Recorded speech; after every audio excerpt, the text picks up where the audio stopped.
In this video, I'm going to show how to connect Bluetooth devices to the Xbox Adaptive Controller and directly to the Nintendo Switch console using this board. This board is a Bluetooth board that can be easily programmed and allows you to connect Bluetooth devices like Bluetooth mice or even accessible Bluetooth mice such as an accessible head tracker like the Glass House to this Bluetooth board. And then this can be plugged into the Nintendo Switch or to the Xbox Adaptive Controller, allowing you to use the Bluetooth mouse as an input when you're playing video games, such as using it for the right joystick or even the left joystick to play. You can also connect Bluetooth keyboards as well, and this can connect multiple Bluetooth devices at once. So if somebody wants to game using a Bluetooth mouse and a Bluetooth keyboard simultaneously on their Xbox or on their Nintendo Switch, this board can allow them to do that. Finally, you can also connect video game controllers, such as the Xbox Adaptive Controller or the Xbox Controller, and pair them simultaneously to use them similar to Copilot wirelessly on the Nintendo Switch. In this video, I'm going to show how to program this controller. It's fairly simple to program and use, and then set it up using different Bluetooth devices on the different consoles.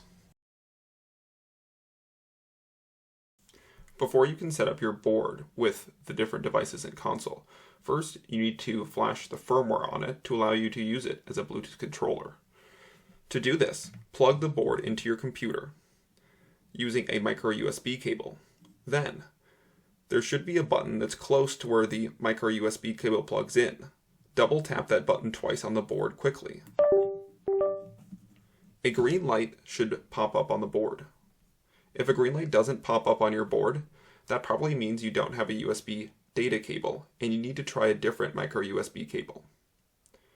Now you want to go to the File Explorer and find the drive for the board.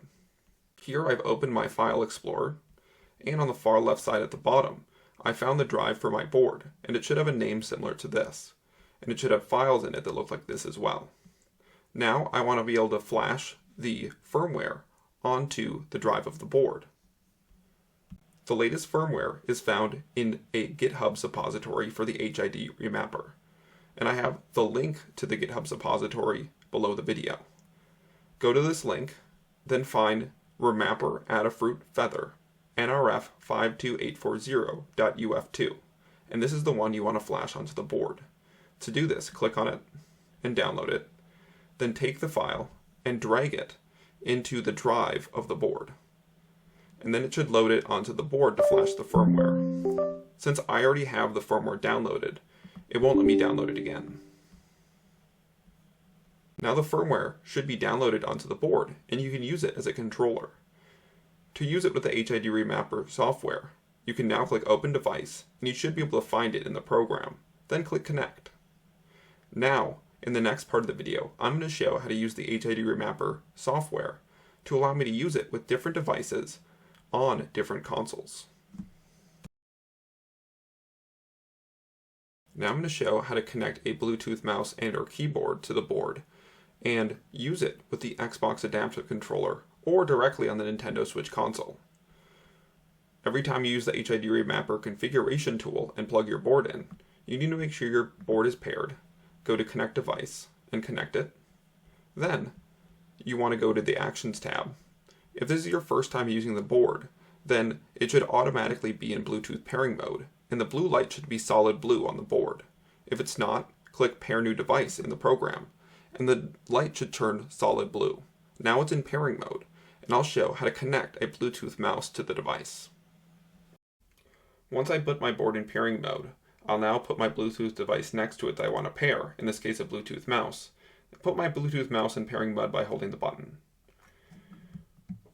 Once it's paired, the blue light on the board should start flashing, and that indicates that this device is paired. The number of flashes demonstrate how many devices are paired to the board. You can have multiple Bluetooth devices connected, and if I wanted to connect another Bluetooth device, I can click Pair Device again in the HID programming software, and that would put it in pairing mode so I could pair a second device. And I'll show later how you can pair multiple devices when I demonstrate this with the Xbox Adaptive Controller and a standard Xbox controller. Once my Bluetooth device is connected, now I can assign controls in the HID remapper program. Now that my mouse is connected, I can now map the movement of the mouse to the joystick and map the clicks to different button functions as well. The easiest way to do this is to go to Examples, scroll down, and then find where it says Mouse to Analog Stick and click on it. And here, the mouse movement is now mapped to the left analog stick. If I want to use this with the Xbox Adaptive Controller, I'm going to have to adjust a couple of things. First, I'm going to have to go into Settings, and right now it's set to be emulated as a Switch gamepad, but I want this set as Xbox Adaptive Controller Flex compatible. Now it should be compatible with the Xbox Adaptive Controller and the Hori Flex Adaptive Controller. Now if I go back to mappings, I can add mappings for my left and right clicks. Here I can click Add Mapping, and then I can have the left button on the mouse control the A button, and then I add another mapping, and then I set my input as my right click, and then I can set my output as the B button. Here the mouse movement is controlling left joystick movement, but it really just depends on which side of the Xbox Adaptive Controller you're going to plug the USB board into. Once all of these settings are set, I can click Save to Device. If I did have a Bluetooth keyboard connected, I could have also added mappings for the Bluetooth keyboard as well by clicking Add Mapping, and then clicking a keyboard key, then clicking which button I want it assigned to. However, I didn't have a Bluetooth keyboard connected in this case, so I'm just going to show it with the mouse example. Now I'm going to show how to connect it to the Xbox Adaptive Controller and use it to play a game on the Xbox. Once your setup is connected, you can plug in the adapter to either the right or left side of your Xbox Adaptive Controller. If you plug it in the right side, it'll control the right joystick as shown here, and I'm using another joystick to control the left joystick. If you plug it in the left side, it'll control the left joystick. Here I have the click programmed as my R2 button or attack, and then the right click as my aim button. Here you can see it's pretty good sensitivity for the mouse. And like I said at the beginning of the video, in this case I'm just using a standard mouse, but you could use an accessible mouse as well, such as a trackball or Bluetooth head tracking mouse such as the Glasshouse. Now, if I want to use my Bluetooth devices directly with the Nintendo Switch console, I'll do something similar like we did with the Xbox Adaptive Controller. I'll go to Examples, scroll down until you find Mouse to Analog Stick. Here in the settings, it should already say Switch Gamepad, so that's okay because we want to make sure it's compatible as a Switch Gamepad on our Nintendo Switch or Nintendo Switch 2 consoles. Then we can go back to Mappings, and here my mouse movement is controlling my left joystick movement. If I want to switch this to my right joystick movement instead, I can just click on the output and then click right stick movement. However, we'll just keep it as left stick for now. And then if I want to map my left click, I click left button for input. And then if I want that as my A button, I click the A button as output. Then I'll remap my right button, and I'll set that as the B button. Here, if I had a keyboard, I could once again also remap other controls as well. For example, if you had a keyboard and mouse, you might want to map the mouse as the right joystick movement and the WASD buttons as the left joystick movement. But in this example, I only have a mouse, so I'll just show it with the mouse inputs. Once it's all set, you click Save to Device, and now you should be able to directly use it on the Nintendo Switch, which I'll show in the next part of the video. Please note that in order to use it with the Nintendo Switch, Pro Controller wired communication within the settings section of your Nintendo Switch console has to be turned on. So make sure this is on first before connecting the board to the Nintendo Switch console. Once your board is set up, take your board and then plug it into your Nintendo Switch console.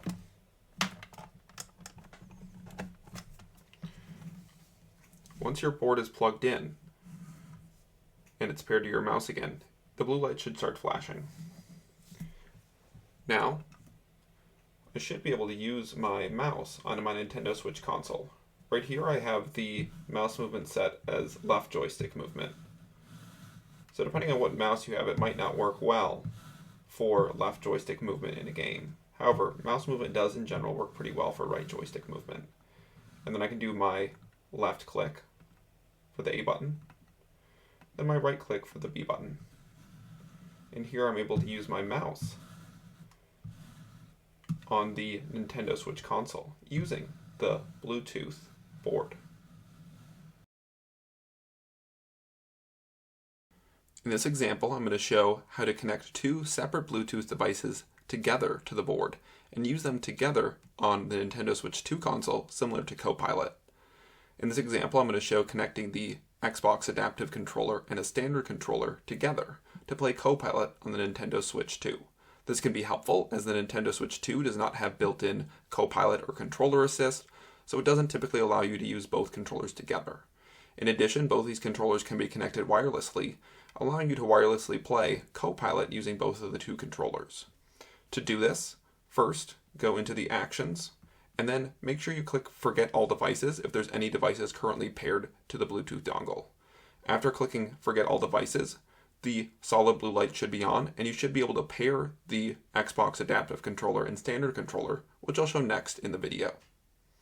In order to pair both the Xbox Adaptive Controller and a standard controller together to the Bluetooth board, first, you have to put your controllers in pairing mode. So turn on your controller, then tap the pairing button on the back, or however you pair your controllers.